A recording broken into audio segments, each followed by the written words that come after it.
I'm Melanie Johnson, along with my co-host Jen Foster. We are both 13-time best-selling authors. We've published over 2,500 books and made all of our authors #1 bestsellers. We own Elite Online Publishing.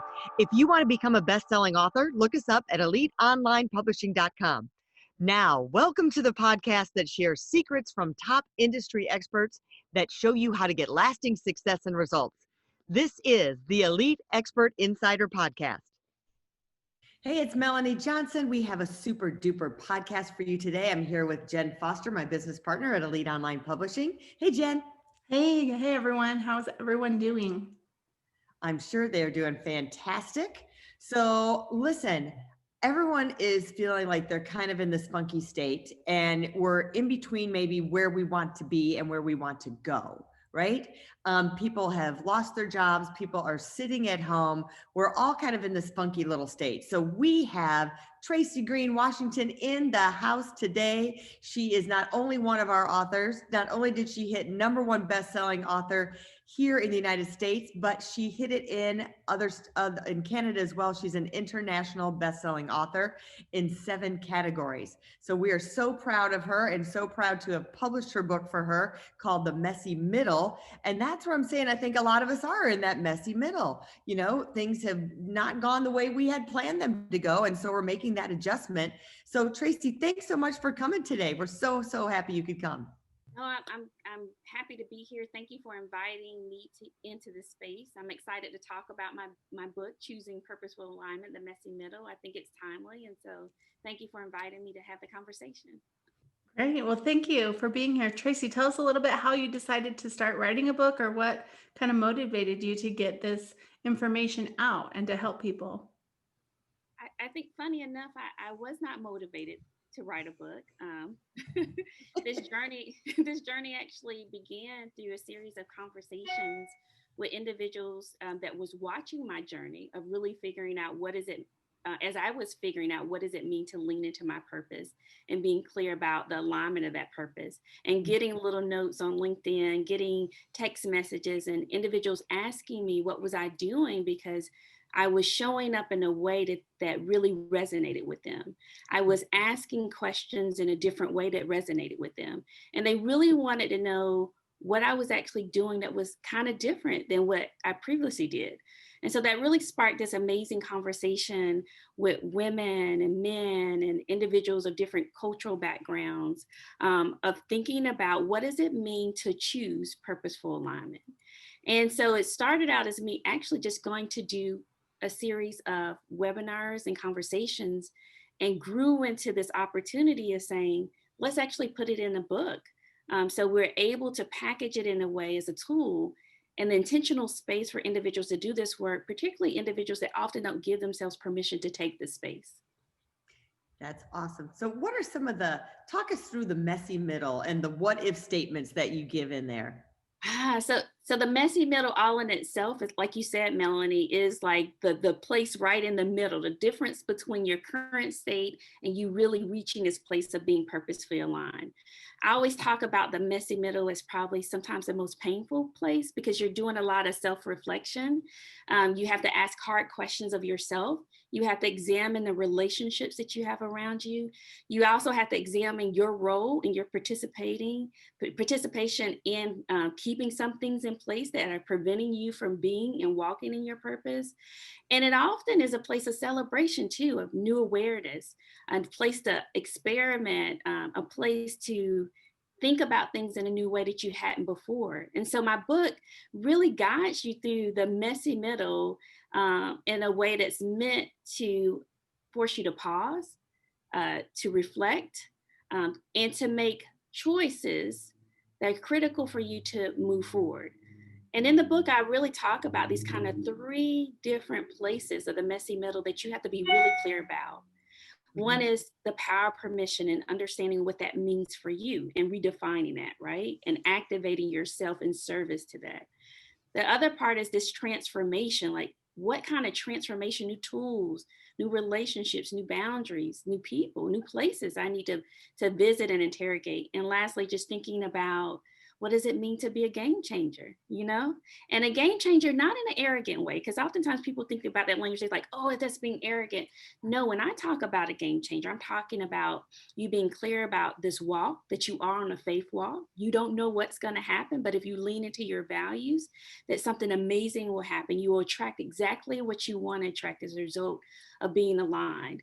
That in this, being a game changer is about this commitment to using all your tools and your resources at your arsenal to be able to facilitate innovation and change in relationships. And being a game changer is about choosing and inviting others into a different type of relationship.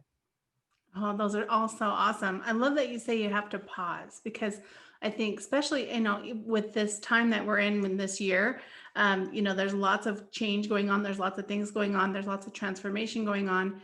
And you can kind of get stuck in that messy middle and not have the transformation and not have the game changer because you didn't take that moment to pause and really reflect on what you're choosing, right? Yes, very much so.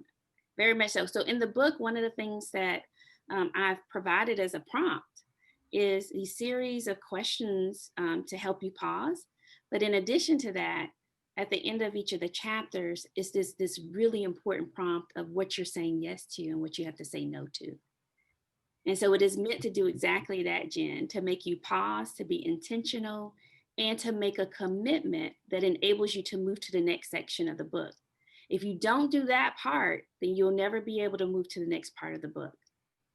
Walk us through some of those questions and those yeses, just to give people an idea. I think the questions vary depending on each of the sections. I think one of the popular ones is, what are you noticing? What signs and signals that you're noticing that maybe you have to do something different? What fears may be coming up as a result of pondering what that different could be? What new relationships or people do you have to call on as you are pondering and thinking about and grappling with those questions? What are some of the shadows that you have to kind of confront that are just secretly lurking behind that we don't always talk about, that can get in the way and sabotage what we want to do? And I think for me, when I think about this question of no's and yeses, right? When you think about even the idea of saying yes to giving yourself permission to do what? So interesting enough, I had the opportunity to do some Facebook Lives this weekend. I think one of the things that came up for me from those Facebook Lives was this constant thread of people from the very beginning having to even say explicitly, I'm saying yes to using my voice. And if I use my voice, I'm saying no to people who are trying to say that my voice isn't valid. I'm saying no to the narratives that are playing out in my head and the narratives that people are putting out into institutions and places that don't serve me or represent me. And I'm saying no to maybe relationships that have hindered me and I've used as a crutch as I move forward. So in order for me to say yes to my voice, I have to say no to these things. And by saying no to these things, that I'm really positioning myself in this alignment to reach my full purpose, to attract exactly what I want to do and position me in the places and spaces and institutions where I can be bold, innovative, and have the impact that I want to have in the world. That's so awesome that you're sharing this message out to people. Let's talk a little bit about kind of the process of how you published your book and kind of how you wrote it, and because I'm sure some people are interested in that part of it. I'd love to talk about it.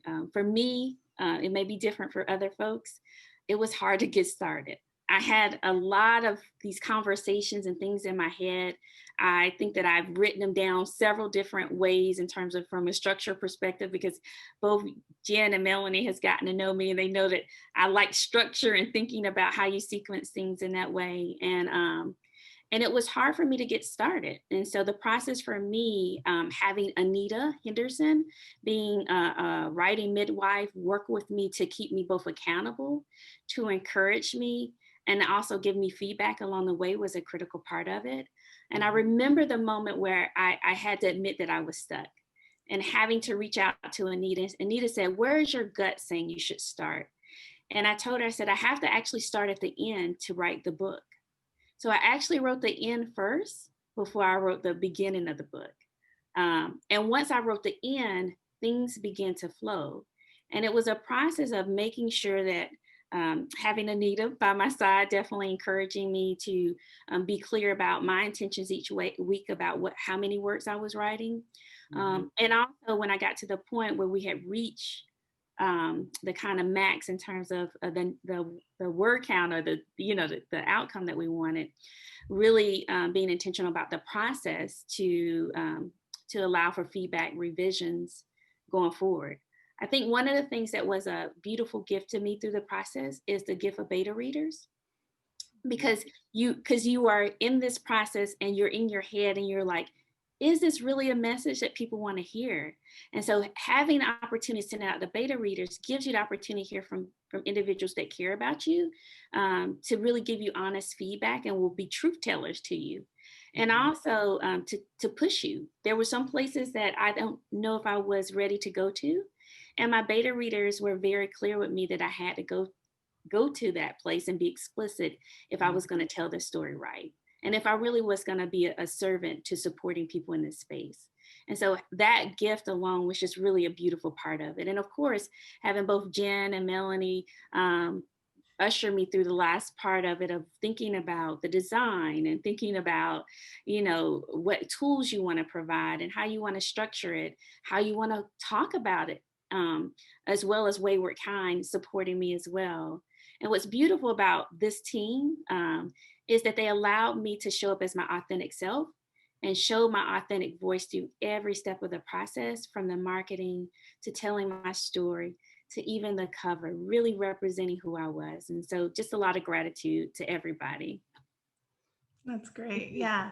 I think it's important to know that, it does take a team, and like all the people you just mentioned, you couldn't have done it by yourself. And I think a lot of times people say, I'm going to write a book, and then they try and do it everything themselves, and they're not taking that pause moment and choosing which way to go, like kind of like you're choosing that purposeful alignment on their book. So I love that you, are recognizing all the team members that helped you to get this done, because you did a lot of the work, but you also had a team to help you implement some It other takes stuff. a village to do it. It really does. It takes a village. And I remember at the point where I thought I was finished writing, and Anita was like, no, you have more to write. You're like, oh, okay, And it was in response to these beautiful gifts from, I really believe that feedback is a beautiful gift. And when you accept it and you lean into it, I believe it allows something beautiful to emerge that maybe you didn't even know needed to be said. If you don't know what a beta reader is, a beta reader are people who would be your audience for your book that you'd send it to, and you don't want it to be that person that's just going to go, oh yeah, it's real nice. They're not going to be truth tellers. They need to be truth tellers and give you that input and put it out into the world before you put it out to the big world, right? So that's what the beta readers are, and you have to embrace all of that. And the process was so fast, and we were back and forth so much in between. How do you feel, and how do you think it's changing your business or the trajectory of just the communication process of launching your book? I think that it gets you ready to talk about your book in the way that feels right for you, because you're in this kind of bubble, and you're writing, and sometimes you're not really talking about the book. And so I think for me, it gave me space to not only talk about the book and think about how I want to, what are the places that are salient in terms of making the points that I wanted to articulate about the book. But it also gave me some opportunities identifying places where I wanted to experiment in how I was talking about the book as well. I think for me, writing the book was my gift back to community, to people and places that wanted to explore this topic. I never expected that the book could be such a powerful tool for individuals. And what's being revealed to me is that the book is just one piece of this evolving puzzle and way of me doing work and supporting and being a servant leader in this work. And it allows the invitation for people to invite me in the spaces that I hadn't even thought about. And so I'm seeing that already, of being this invitation of places and spaces and opportunities to support individuals in this journey that wasn't a part of my original vision. And so your vision evolves and change, your business evolves and change, but your values stay the same. Yeah, I love that. It's great to have a tool like that that can propel you forward. So I think Yeah, that's it's awesome. interesting how that does it. So people don't expect that the book does open up opportunities for you and open up new connections and new things and new conversations with people that you would not have connected with before, and all of that. How do you plan to use your book moving forward now that you have it published? I hope that my book can continue to be a tool for individuals along this journey. One of the things that I definitely want to do as a part of this work and involving places and intentional space for individuals to do this work is that next year in 2021, we'll have a webinar series called Aligned that will track with the components of the book and will allow from a collective or group experience for individuals to walk through the book, walk through questions, walk through the process to support them as they are making these intentional choice points as they move forward. And I hope as a result of creating the webinar series that it'd be a complementary piece for those that are inspired by the book as a proposition to actually do the work that they may not be able to do individually, or just want to be a part of a collective to be able to do it in a way that feels safe, that feels brave, that feels courageous, and having this placeholder as a way of doing it as they move forward. So I'll start advertising, and individuals that sign up for my website will receive updates about that impending series that'll come up in 2021. But I hope it will be helpful to individuals, and I hope that it will invite them into the space and that they will choose and make their first yes to themselves to be able to sign up for it so that they can actually be clear as we move into 2021. One of the things I've told people on multiple interviews and conversations is that 2020 has been an amazing year. It's been a challenging year. It's been a year of reflection. It's been a year of growth and stretching. And what 2020 also is the beginning of a decade.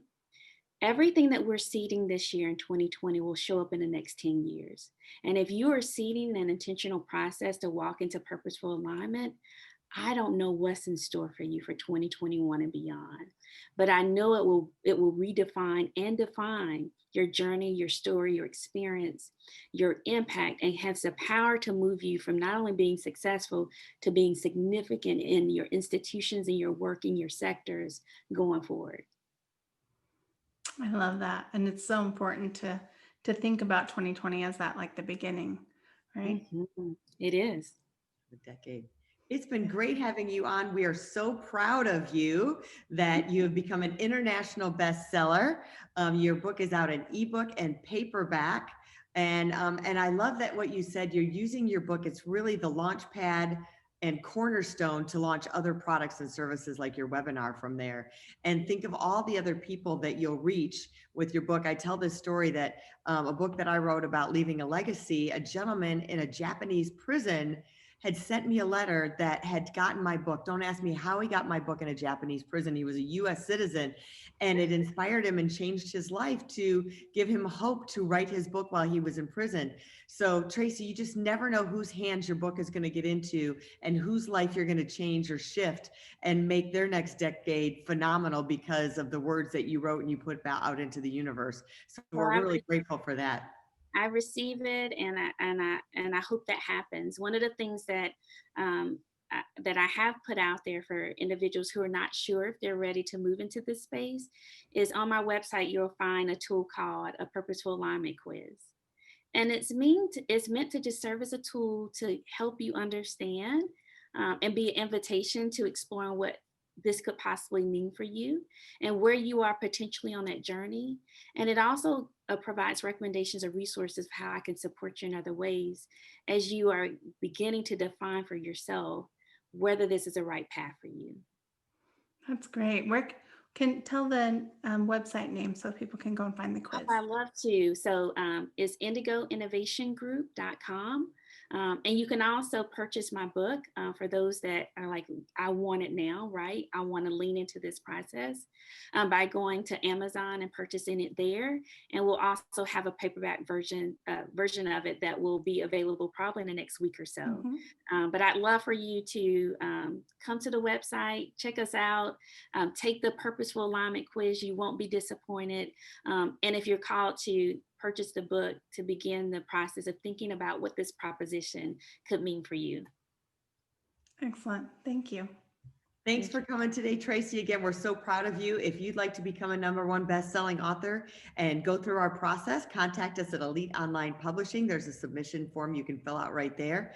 And remember to subscribe to our podcast. We would love to hear from you and share it with other people. And we have our book out as well, Podcast Authorized. If you get a chance to pick that up, it's available on Amazon and everywhere books are sold. And we will see you next time. Thanks.